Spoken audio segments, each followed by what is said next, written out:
Hello, I'm Guy Hanson. I'm Director of Exhibitions here at the National Library of Australia. Today we're going to talk about one of the oldest cartoons in the library's collection. This cartoon is about the convict uprising at Castle Hill in 1804. If we look at this sketch, it's very interesting because it combines the events of the whole battle and also of events which happened after the battle into one image. You can almost read it like a comic strip. Different stages of the battle are depicted in a clockwise direction around the cartoon. So, for example, at the beginning of the battle, you can see a Catholic priest here pleading with his countrymen, "Lay down your arms, my deluded countrymen," he says. And of course, there was a Catholic priest with the British troops whose job was to try and persuade them to surrender.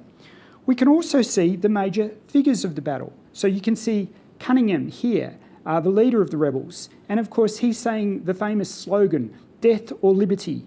And he's confronted by Major Johnson, the leader of the British forces. And he says, "You scoundrel, I'll liberate you." And another British officer is confronting another rebel leader here, where he's saying, "Croppy, lay down." Of course, Croppy was a term for an Irish rebel. And you can see this rebel here is a bit pessimistic of the outcome, because he's saying, "We'll all be ruined."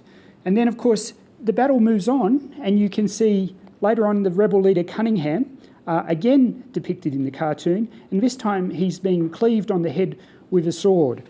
And the English officer is calling him a rebel dog, and Cunningham can be heard being saying, "Jesus." And of course, that is what happened. The very organised and disciplined British forces routed the Irish convicts. And if you follow right to the end of the story, over here in the far corner, you can see that there is a gibbet and two rebel leaders are being hung. And of course, that happened sometime afterwards in Parramatta. The convict leaders were hung in chains. So the whole story of the battle is presented in this watercolour sketch. So this cartoon provides a commentary on what was happening in the colony of New South Wales at this time. There was considerable fear of Irish convicts. Many, of course, had been transported from Ireland and were political activists. So this confrontation between the forces of government, the New South Wales contingent led by Major Johnson, and the Irish convicts was an important moment where the possibility of an Irish rebellion was completely thwarted. How did this work come into existence? It was most probably commissioned by a British officer on return from the battle who wanted to celebrate this great victory.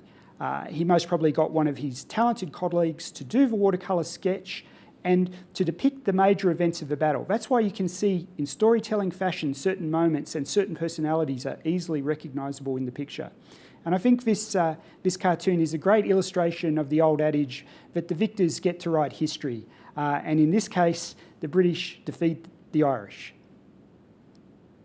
If you want to know more about the cartoons in the National Library's collection, you can get this book, Inked Australian Cartoons, or you can also look on our catalogue and search for cartoons, because many of them are digitised, and you can really have a lot of fun exploring.